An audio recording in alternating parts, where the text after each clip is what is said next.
You won't believe how a girl once called the ugliest baby in Italy rose to become the face of global beauty, and the real heartbreak she carried behind that timeless smile. Sophia Loren. Even the name feels like silk and strength stitched together. She didn't just light up screens, she lit fires in people's hearts. But while the world saw elegance and allure, few knew the real story: the hunger, the shame, the war-torn scars. This isn't a fairy tale.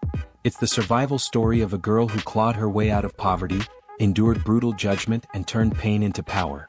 Before we begin, on a scale from 0 to 10, how much do you admire Sophia Loren? Hold that number in your head. You might just change it by the end.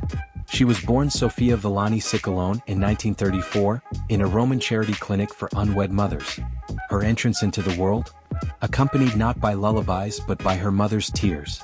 Her father, Riccardo Ciccolone, abandoned her before she was even born. No name on the birth certificate. No support. No goodbye. Her mother, Romilda Villani, was a frustrated artist herself. A piano prodigy. A beauty queen who looked like Greta Garbo. She had dreamed of Hollywood. Instead, she found herself in Pozzuoli, raising 2 daughters in disgrace, scraping together enough dignity to survive. They lived with Sophia's grandparents in a crumbling one-room home outside Naples. 10 people, 1 bathroom, 0 privacy. Sophia shared her bed with hunger and humiliation. Her mother played piano in local bars.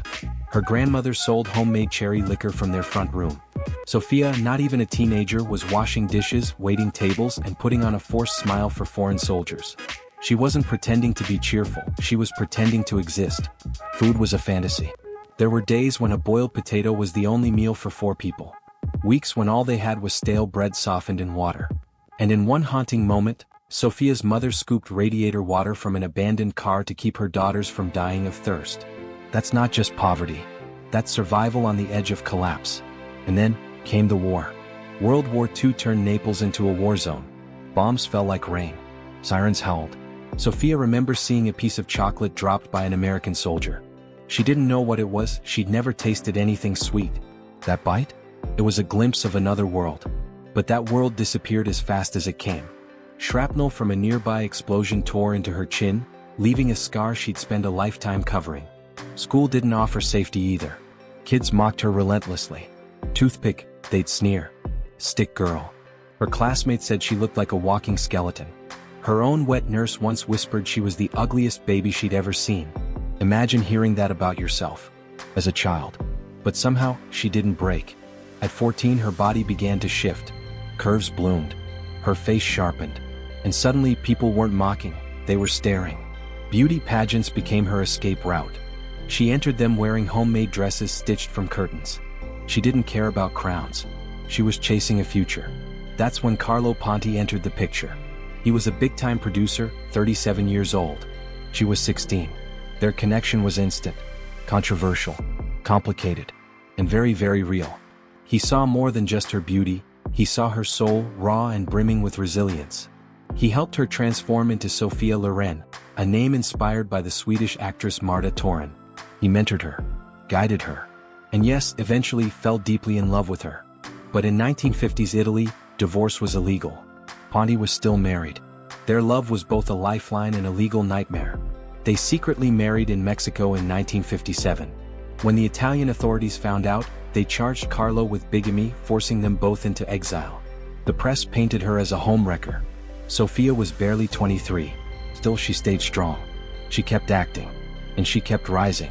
Her early film roles were barely noticeable. Background characters, sometimes without even a line. But she stood out. The camera loved her. By 1953, she had her first starring role. By 1954, the gold of Naples exploded her into stardom. Her characters weren't just glamorous. They were gritty, earthy, real. In 1956, she crossed over to Hollywood, a near-impossible feat for a non-English speaking actress at the time. She signed a 5-picture deal and starred alongside Cary Grant, Frank Sinatra, and Anthony Perkins. Cary in particular fell in love with her. Art. He proposed. And Sophia said no. Not because she didn't feel anything, but because her heart was with Carlo. Even when it meant pain. Even when it meant exile. Even when Carlo, in a jealous rage, once slapped her after hearing about Grant's affection. Sophia stayed. Not out of weakness, but loyalty. To a fault. And Hollywood wasn't always kind. Peter Sellers fell so obsessively in love with her that he left his wife and children, believing she'd love him back. She didn't. He unraveled. Sophia carried the guilt, even though it was never hers to bear. And then came Marlon Brando. While filming A Countess from Hong Kong in 1967, he assaulted her during a scene, biting her lip and forcing himself on her in front of the crew. She stepped back, stared him down and simply said, "Never do that again." That line? More powerful than any Oscar speech. She had faced war, poverty, betrayal, and now Hollywood's dark side. But she never let it destroy her. Her defining moment came in 1960 in Two Women. She fought to play the mother instead of the daughter, knowing it would let her channel everything she'd endured. Her performance was raw, devastating, and historic. She became the first actor to win an Academy Award for a non-English language role. It wasn't just a win. It was a reckoning. She wasn't just beautiful. She was brilliant. But fame didn't protect her from heartbreak. Sophia longed to be a mother. But miscarriage after miscarriage shattered her. She said, "Every time I lost a child, a part of me faded." Finally, after years of struggle, she had two sons, Carlo Jr. and Eduardo. They became her anchor, her redemption. And yet, the shadows never fully lifted. In 1982, Sophia Loren was sent to prison. Not for stealing. Not for hurting anyone. But over a tax error. She spent 17 days behind bars. No special treatment. No soft pillows. Just a cold cell in the eyes of the world watching. She called it one of the hardest things she'd ever endured. But when she walked out, perfectly dressed, chin high, shoulders straight, it was a message: you can't shame a woman who survived worse. Later in life, she turned her focus inward. Family, art, quiet. Her homes, like Villa Sera in Rome or her peaceful retreat in Geneva, became museums of memory. When Carlo passed away in 2007, a part of her went with him. "I still talk to him every night," she confessed. But the world hadn't seen the last of her. In 2020, at the age of 86, Sophia made a breathtaking comeback in The Life Ahead, directed by her son. Critics called it haunting. Honest. She wasn't playing a character. She was sharing her truth. She became the face of fragrance campaigns, launched restaurants, and appeared in a Netflix documentary celebrating her legacy. But none of that glitz defines her now. What does? The fact that she survived everything: hunger, shame, war, exploitation, heartbreak, scandal, and still carried herself with grace. She once said, "There is a fountain of youth. Your mind, your talents, the creativity you bring to your life." And she meant it. So now, tell me honestly, what part of Sophia Loren's story hit you the hardest? Was it the wartime hunger? The betrayal? The quiet strength in a prison cell? Drop your thoughts in the comments below. And now that you know who she really is, what do you rate her?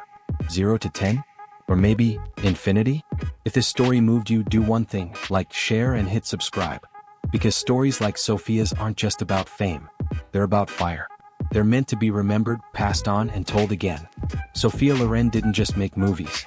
She made history, one scar, one role, one impossible triumph at a time.